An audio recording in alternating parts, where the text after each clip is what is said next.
Most tunes in most European and American folk traditions have a standard format or structure, 2 8-bar sections, each repeated to make 32 bars in all.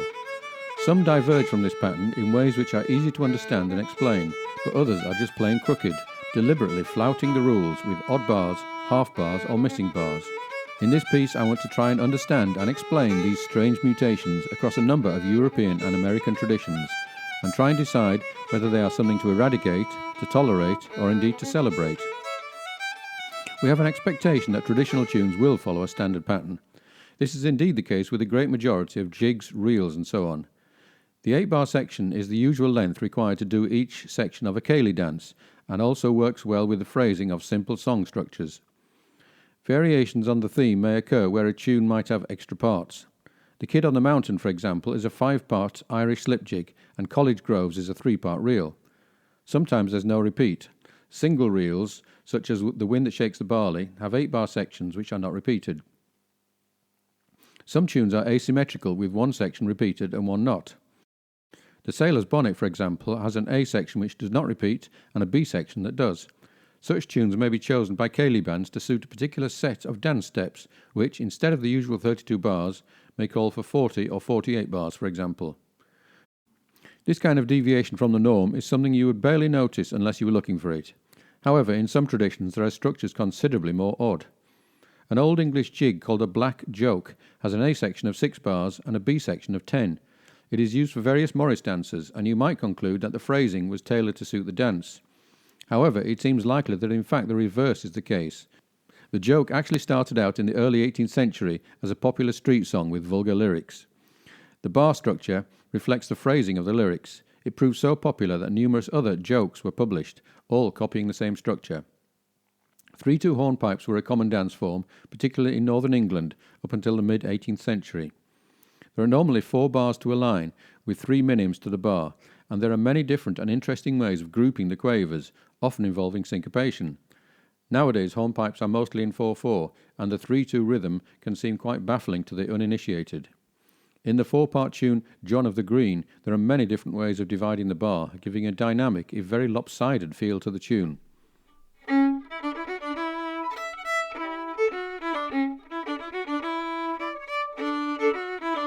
Within the British and Irish tradition, that's about as far as most tunes go in terms of eccentric phrasing.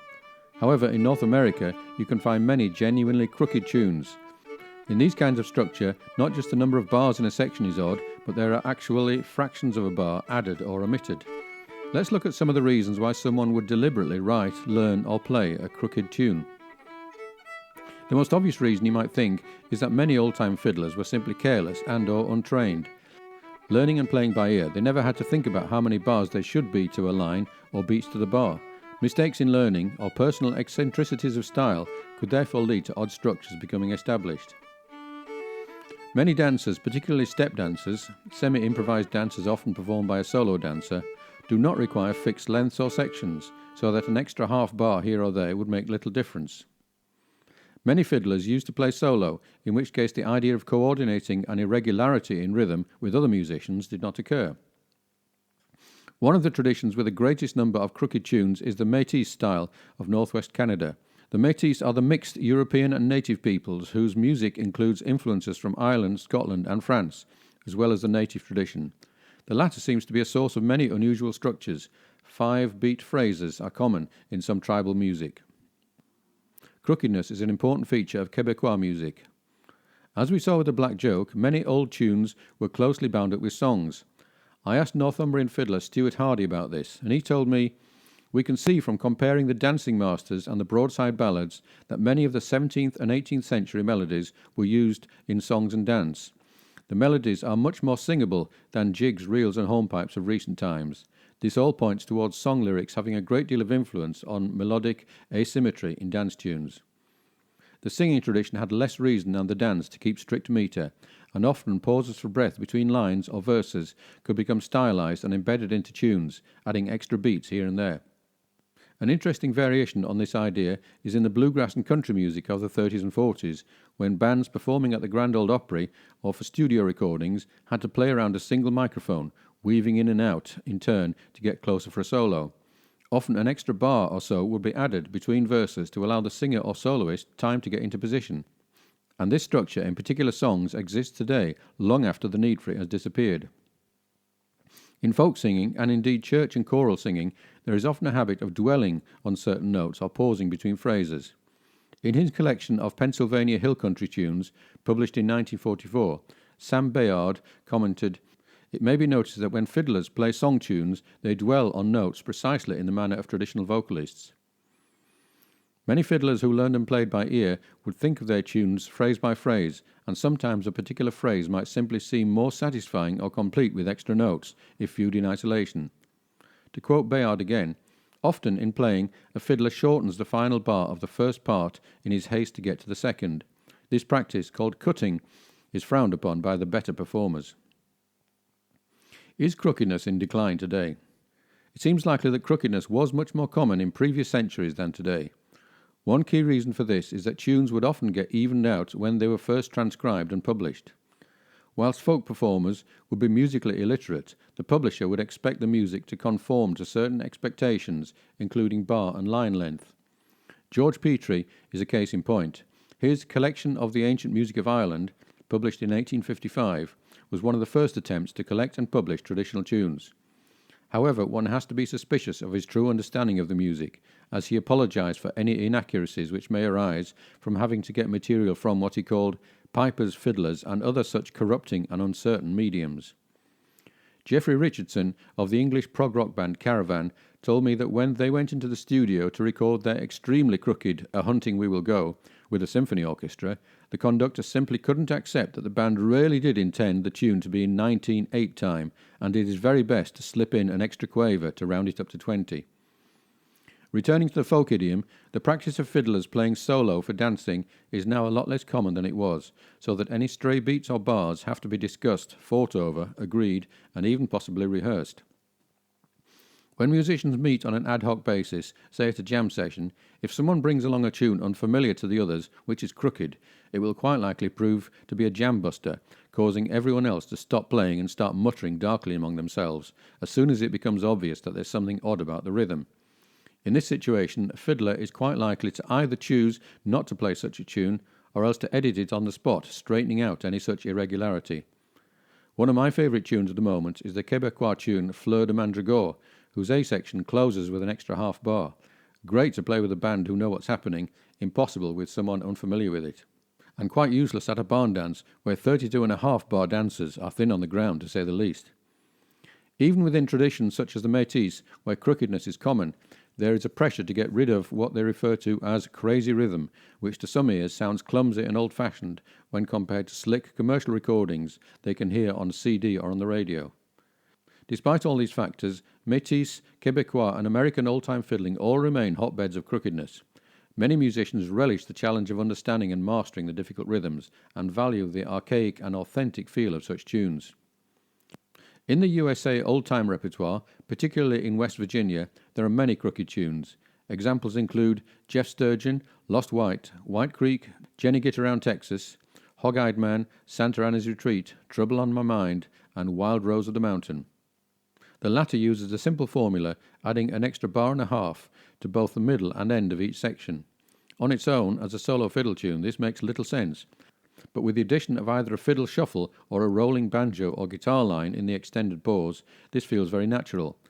It's the form of dwelling mentioned earlier, pausing as the singer might do. Having your cake and eating it. Many crooked tunes have an extra bar or half bar at the end of a section, and the reason for this is fairly clear. At the end of a line, you often find a first-time bar designed to lead back to the beginning of the line.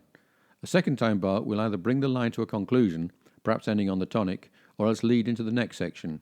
When faced with the choice of two endings, an old-time fiddler will sometimes do what I would do when the cake tray arrives, with an impossible choice of a creme brulee or a Black Forest gâteau. I take both. Thus a tune like Santa Anna's Retreat ends the A section the first time with a 6/4 bar whose bulging cheeks contain both a satisfying line ending and a lead back.